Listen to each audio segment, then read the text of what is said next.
네, 글로벌 주요 이슈들 안에서 투자 아이디어를 발견해 보는 라운드 테이블. 오늘은 노영래 NH투자증권 PB님께서 나와주셨습니다. 어서 오세요. 네, 안녕하세요. 네, 이렇게 새롭게 또 인사를 드리게 됐습니다. 네. 방금 화면을 보신 우리 네. 화면을 통해서 PB님의 모습을 보셨는데 어떠셨어요? 굉장히 부끄럽네요. 멋지게 잘 나오신 것 같은데. 네. 신경 써서 이렇게 마련해 주셔서 정말 감사드립니다. 아닙니다. 오늘 무엇보다도 국내 또 글로벌 시장에서 가장 주목하고 있는 반도체 이야기를 해주신다고 해서 제가 지금 기대가 아주 큽니다. 예. 네. 요즘 반도체 종목에 투자 안 했으면 포모 현상을 느낀다라고 이야기를 할 정도로 정말 그 상승세가 가팔랐는데요. 삼성전자가 어제 16만 8천 원 을 찍었고요. SK 하이닉스가 93만 원을 달성했습니다. 오늘은 이제 2%대 이제 조정을 받아가는 흐름인데 이게 이제 어찌됐건 반도체의 가격 상승이 어떻게 보면 이제 실적으로 이어지면서 실적 모멘텀에 대한 기대감까지 실린 그런 상황이 아닐까 싶습니다. 네. 낸드 플래시가 올해 1분기에만 40% 이상 상승할 것이다라는 전망이 이런 상황 속에서 추가적으로 나왔습니다. 이 전망치에 대한 배경을 먼저 알아볼까요?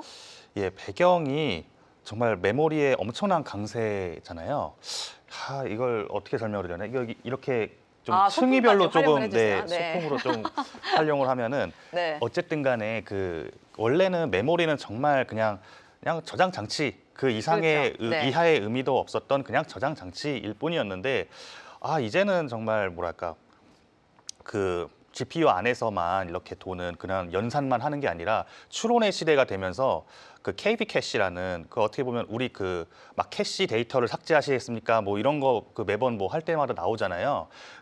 이제 조금 기억을 하기 위해서는 기존에 있었던 맥락이나 이런 것들을 조금 저장을 하는 그런 캐시 메모리가 굉장히 기하급수적으로 늘어나게 됩니다. 그러니까 예를 들어 LLM을 돌리면은 저는 노영래입니다 하는데 한 글자 한 글자 이렇게 LLM을 돌리면서 이제 답변을 넣을 때마다 계속 연산을 돌릴 수는 없고 그 전에 했던 맥락을 참조해서 기억을 불러와야 되는 거죠? 그렇죠. 불러와야 되는 거죠. 캐시 메모리를 키밸류 캐시를 이제 불러와야 되는 상황인데 이거를 지금 기하급수적으로 LLM을 사람들이 굉장히 많이 돌리잖아요. 그렇게 되니까 원래는 그냥 HBM 옆에 그냥 GPU 그쪽에 있는 HBM 쓰지 이렇게 하다가 안 되겠네. 그 밑에 있는 이제 HBM이 굉장히 가깝죠 여기. 근데 밑에 있는 좋아요. DDR5 DRAM까지 가는 거예요. 근데 이제 DRAM 가지고도 안 돼요. 스토리지 용량 자체가 너무나도 많이 필요한 거예요. 그래서 저 밑에 지하실에 있는 지하까지 지금 내려갔어요. 낸드 플래시 고용량 외부 스토리지까지 넘어가게 된 겁니다. 그러니까 사실은 낸드가 굉장히 어떻게 보면은 가장 고용량이지만 가장 GPU에서 먼 그런 그쪽의 메모리거든요. 그렇기 때문에 아무리 AI 시대가 오더라도 낸드까지는 온기가 불지 않는다. 이게 작년 하반기 한 9월 정도였던 것 같아요. 그리고 또 작년 11월에 키오시아 발표에서도 막 어느 정도 좀 실적 발표 직후에 굉장히 좀 많은 하락이 있었거든요. 키오시아에서. 그러니까 그 얘기는 뭐냐면은 작년 11월까지도 낸드 플래시가 좋아질까에 대한 거에서 긴가민가한 상황이었어요. 의문이 있었던 상황이었군요. 그런데 지금은 어느 정도는 정말 좀 많이 확신의 영역으로 들어선 것 같습니다. 물론 투자에 있어서는 100%는 없죠. 그런데 낸드까지 중요하다. 그러니까 이 반도체 영역에서 볼 때 단계별로 좀 나누어서 보는 작업들이 필요할 것 같아요. 우리가 소위 말하는 엔비디아의 GPU는 이제 핵심적인 역할을 하는 부품이라고 본다면 옆에 이제 HBM도 붙는 거고 낸드 플래시도 붙는 건데 HBM이 이제 AI의 두뇌를 서포트하는 역할을 한다면 낸드 플래시는 이제 기억 창고라고 저희가 좀 알아두면 될까요? 그렇죠. 그러니까 어떤 느낌이냐고 이면은 이거는 비유니까 그냥 비유로 설명. 아까 이거 적절한 비유. 간단하게 했지만 그러니까 예를 들어 이런 거죠. 그렇죠. GPU가 연산을 돌려요. 그러면은 기억을 뭔가 이제 꺼내 가지고 이제 왔다 갔다 연산을 해야 되잖아요. 그러면은 책상이 있으면은 어떻게 보면은 HBM은 그냥 책상 바로 앞에 있는 거예요.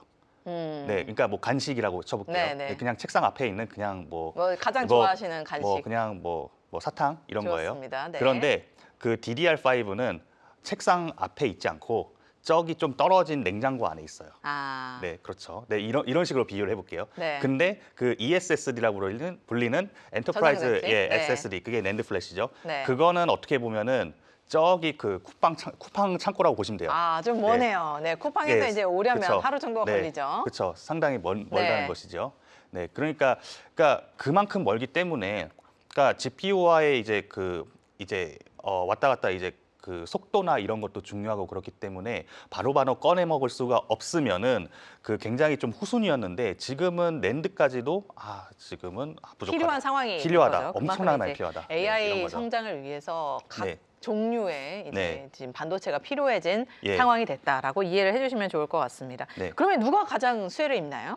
뭐 그게 가장 궁금한 점이 그쵸. 아닐까 싶을 텐데 이제 국내 투자자분들 예. 입장에서는 그래서 이제 삼성전자나 SK 하이닉스가 네. 추가적으로 잘 갈 수 있냐라는 예. 거에 이제 많은 궁금증을 갖고 계실 거고 네. 지금 진입도 충분히 가능한지도 궁금하실 거고요. 그럼요. 삼성전자나 하이닉스는 SK 하이닉스는 뭐 얼마 전에 뭐 인텔의 솔리다임을 인수하면서 중국에 있는 굉장히 고용량의 그 팹을 또 인수를 했잖아요. 그렇기 때문에 순식간에 이제 2등으로 뛰어넘었고 삼성전자는 낸드 플래시에서도 지금까지는 이제 부동의 1위입니다. 네. 그리고 또 조금 그런데 이제 그 둘은 퓨어 낸드 플레이어는 아닌 것이죠. 왜냐하면 뭐 HBM도 하고 범용 디램도 하고 이렇잖아요. 그렇죠. 그러니까 퓨어 낸드 플레이어로 굉장히 좀 하이 베타를 먹을 수 있는 그런 종목들이 국내 말고 해외에 있어요. 뭐 그렇죠. 살짝 네. 맛보기로 좀 소개를 그렇죠. 해주신다면 그게 제가 한 2주 전인가 3주 전인가 2주 전이었죠. 네. 했던 이제 키오시아 홀딩스. 키옥시아 홀딩스. 키옥시아죠. 네, 오늘 이야기를 할 거라서 예. 잠시만요. 예. 네. 그거는 나중에 하고. 네, 잠깐 네, 저희가 그렇죠. 이제 네. 잠시만 기다려주시면 네. 그 키옥시아 홀딩스에 대한 네. 궁금증을 저희가 풀어보도록 네. 하겠고요. 그러면 이제 키옥시아에 대한 본격적인 이야기를 하기 전에 네. 이거 하나만 더 여쭤볼게요. 네. 지금 반도체의 기술 발전 속도가 상당히 빠릅니다. 예. 뭐 저희가 따라가기가 좀 벅찰 정도예요. 네. 그래서 이제 AI 시대에 들어오면서 이러한 기술적인 부분들이 핵심 요소로 작용을 하고 있는데 네. 지금은 어느 정도 단계에 와 있다고 볼 수 있을까요?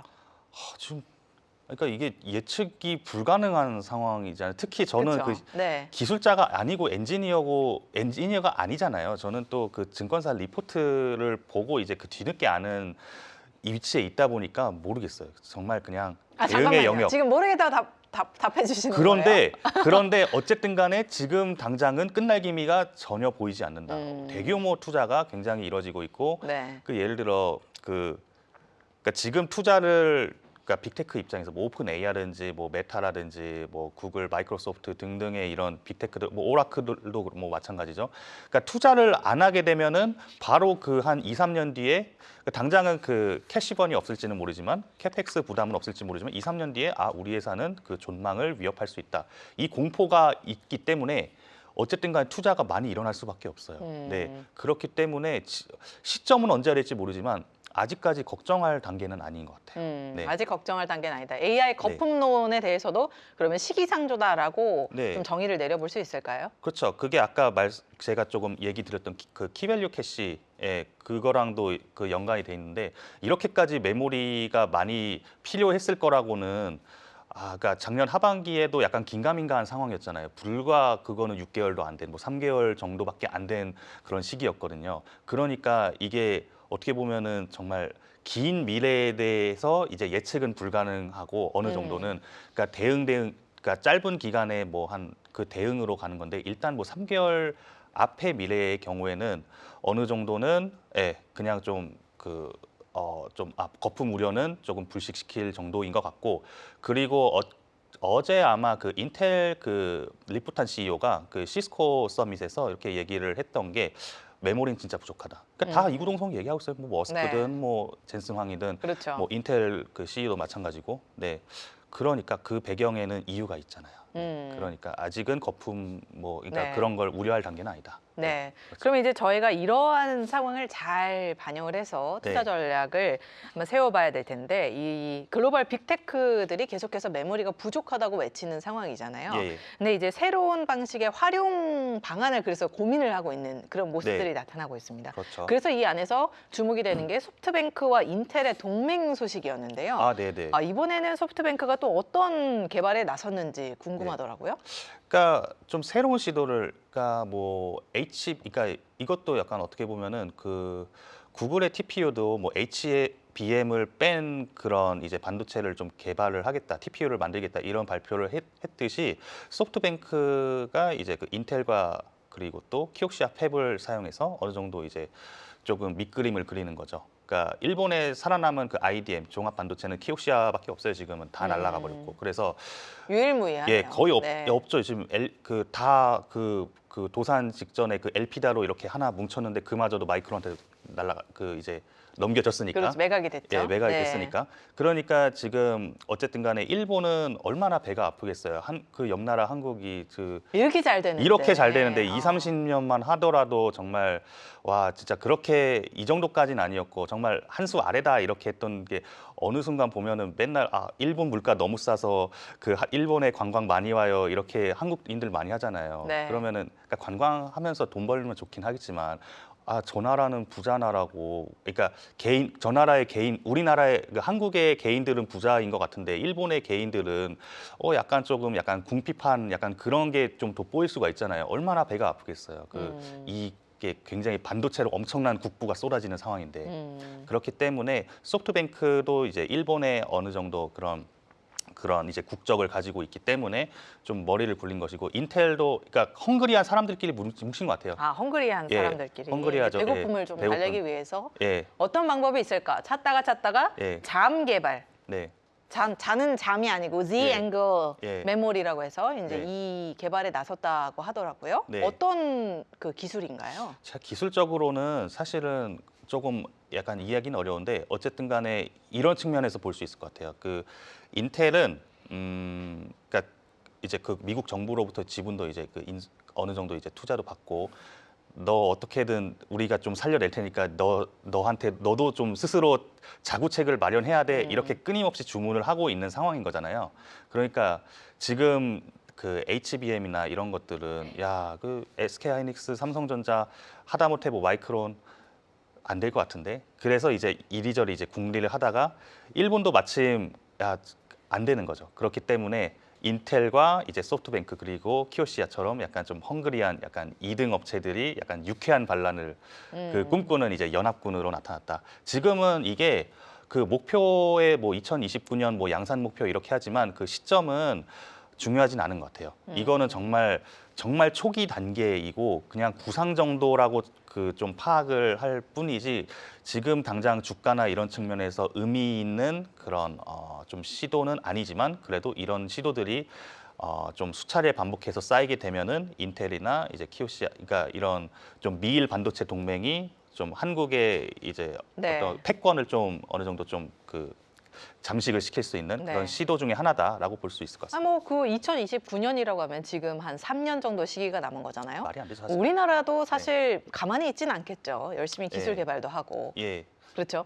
그렇죠. 그러니까 네네. 목표는 목표인데 테크 쪽에서의 특히 이런 뭐 반도체 쪽에서의 목표는 목표된 시점보다 계속 딜레이되는 경향이 있을 수가 있잖아요. 그래서 진지하게 받아들일 필요는 아직까지는 없을 것 같아요. 네. 제가 좀 찾아보니까 이 잠이라는 기술이 기존 HBM 대비해서 우리 AI를 생각했을 때 가장 문제가 된다고 이야기를 해주셨던 것 중에 있었습니다. 그게 이제 전력 소비였잖아요. 그래서 예. 그 전력 소비를 현저히 낮추는 네. 그런 기술이라고 하더라고요. 네. 이게 향후에 개발이 되면 어쨌든 이제 긍정적으로 네. 좀 작용을 할 것으로 보이는데 여기서 이제 중요한 포인트가 바로 PB님이 말씀해주신 이제 이 잠 기술 구현을 위한 메모리다의 공급사로 일본의 키옥시아가 언급이 되고 있는 부분입니다. 네. 키옥시아는 앞으로의 좀 어떻게 보면 이렇게까지 얘기를 해도 괜찮을지 모르겠지만 생존 전략이 좀 필요한 상황이 아닐까 하는 생각이 드는데 그렇죠. 랜드 외에는 사실 네. 주력 산업이라고 꼽을 수 있는 분야가 없잖아요. 예. 어떤 향후 전략들을 좀 모색해 나아갈까요? 일단 지금 엄청난 기회 잡았죠, 키오시아가. 네. 그래서 그렇죠. 네. 지금 낸드 업황이 이제 화랑일 때 엄청나게 이제 많이 이제 돈을 좀 많이 벌고 그리고 또 키오시아 같은 경우에는 어떻게 샌디스크는 키오시아의 팹을 공유해요. 그래서 조인트 벤처를 맺어가지고 샌디스크는 자체 생산 능력이 없기 때문에 키오시아와 이제 공동으로 이제 생산을 한단 말이죠. 근데 생산을 할 때 일시금으로 우리 샌디스크가 너네 팹을 이용할게 하면서 일시금으로 좀 돈을 주고 그리고 또 그 기한을 한 2034년까지 연장을 했어요. 그리고 향후 이제 캐펙스 투자가 일어날 시 샌디스크도 공동으로 부담하는 거죠. 그러니까 키옥시아는 어떻게 보면은 투자 그 현금이 필요할 때는 뒤에 있는 그 샌디스크에 좀 도움을 받을 수가 있고요. 그리고 또 낸드 플래시, 그러니까 낸드 플래시 같은 경우에는 지금 지금 그 트렌드라고 해야 되나요? 그쪽이 저전력 아까 말씀 주신 저전력이 중요하고 저전력, 고속도 그리고 고용량 그리고 최적화가 중요해요. 그런데 이제 키오시아는 그 낸드 플래시 쪽에서 어느 정도 이 네 가지 정도에 있는 그 저전력도 그렇고 뭐 그 고용량은 지금 SK 하이닉스가 좀 독보적이긴 합니다. ESSD에서는. 그런데 뭐 이제 속도 같은 경우에도 원래는 삼성전자의 그 낸드 플래시가 최고였는데 키오시아가 그 PCIe 이 5.0 인증을 삼성전자보다 먼저 받았어요. 뭐 물론 6.0에서는 또 삼성전자가 추월하긴 했지만 근데 왜 주목을 네. 못 받았어요? 그게 주가 측면에서는 많이 주목을 받았어요. 그런데 사실 우리나라 그 투자자들은 몰랐죠. 키오시아 아. 홀딩스 어디 뭐 유튜브나 블로그에 쳐보시면 별로 없었어요. 작년까지. 네네. 네. 예. 근데 이제 소리 소문 없이 막 엄청나게 올랐던 거죠. 네. 그래서 그러니까 예. 어떻게 보면 삼성전자가 이렇게 랠리를 펼치기 전에 이미 이제 선발 주자로 한번 예. 랠리를 보여줬던 거네요. 예, 결국에 투자할 만한 투자자가 이제 투자할 만한 퓨어 낸드 플레이어가 많진 않아요. 그러니까 키오시아 샌디스크 정도가 있고요. 그 뒤에 이제 그 낸드 종합 말고 낸드에 들어가는 컨트롤러를 하는 회사가 뭐 우리나라에는 파두 정도가 있겠죠. 뭐 거래제가 됐겠지만 그거는 다른 얘기고 뭐 대만의 뭐 실리콘 모션이나 뭐 이런 것들이 있어요. 예, 그런 거 빼면은 투자자 입장에서는 선택지가 많지는 않아요. 그렇기 때문에 낸드 업황이 좋아지네? 그러면은 키오시아 샌디스크가 엄청 많이 올랐잖아요. 키오시아도 마찬가지고 네. 둘이 비슷합니다. 그 오르게 된 배경은. 그러면 이렇게 이제 키옥시아나 샌디스크 많이 올랐다고 말씀해 주셨는데 이러한 이 두 기업의 부활이 곧 일본 반도체 업황의 개선이다라고 예. 볼 수 있을까요? 사실은 이제 그렇죠. 일본 반도체 산업이 좀 시대적으로 좀 많이 뒤처져 있다라고 말씀을 해 주셨는데 네. 그러면 이 두 기업이 어떻게 보면은 이제 끌고 올라갈 수 있는 건지 그게 네. 가장 궁금합니다. 그렇죠. 이번 기회에 굉장히 많은 현금을 이제 쓸어 담게 되면은 그 돈으로 다시 캐펙스를 투자하고 뭐 다른 쪽으로 이제 그 패권을 잡을 수 있겠죠. 그리고 삼성전자와 SK 하이닉스는 낸드 쪽에서 치명적인 약점이 하나 있습니다. 지정학적 리스크인데요. 왜 이거는 좀 짚어야 될 것 같아서. 네. 예.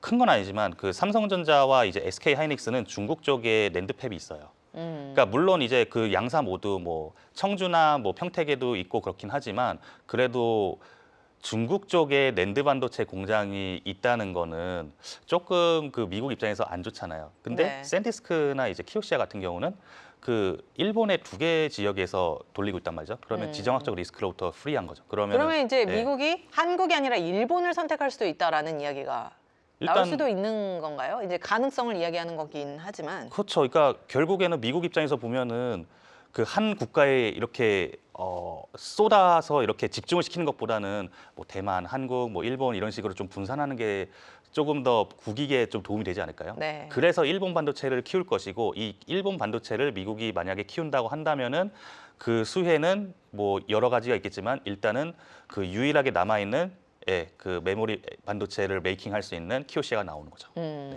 그러면 이제 키옥시아를 저희가 한번 눈여겨보자라고 이야기를 한 네. 만큼 이제 네. 투자 전략을 세워봐야 될 텐데 최근에 말씀해주신 대로 뭐 주가가 사상 최고치에 근접하는 흐름이 나왔어요. 예. 뭐 사실 반도체 기업들 대부분이 그러지 않을까 싶습니다. 네. 지금 시점에서 매수 가능하다고 보실까요? 그러니까 뭐 매수매도 추천은 제가 드릴 수는 없지만 어쨌든 간에 좀 봐야 될 것이 샌디스크는 실적 발표가 1월 29일 나왔어요. 굉장히 좋게 나왔죠. 그렇기 때문에 그 발표 이후에 20% 그랬죠. 네, 네. 올랐고 그러면은 샌디스크의 팹을 키오시아가 이제 만들어 주잖아요. 그러면 키오시아는 얼마나 더 좋을까? 실적 발표가 2월 13일로 저는 알고 있습니다. 네. 예, 얼마 안 2월 남았죠. 13일. 예, 얼마 안 남았죠. 얼마 남지 않았어요. 네. 근데 실적 발표를 전후로 사실 투자 결정을 하는 것은 네. 조금 또 리스크가 있지 않나요? 그래서 다 확인하고 들어가셔도 네. 그러니까 이제 뭐 검토를 해보셔도 좋고요. 어쨌든 간에 이런 상황이다 정도는 좀 빠르게 인지하시면은 좀 투자하실 때 도움이 되지 않을까. 그러면 마지막 추가로 네. PB님께 하나만 더 여쭤보자면 네. 그래서 결국에 한국 반도체 기업에 투자하실 거예요? 일본 반도체 기업에 투자하실 거예요? 사실 반반. 아, 양념 반, 반반. 후라이드 반. 네, 네. 네. 아, 중립을 네, 택하신다고.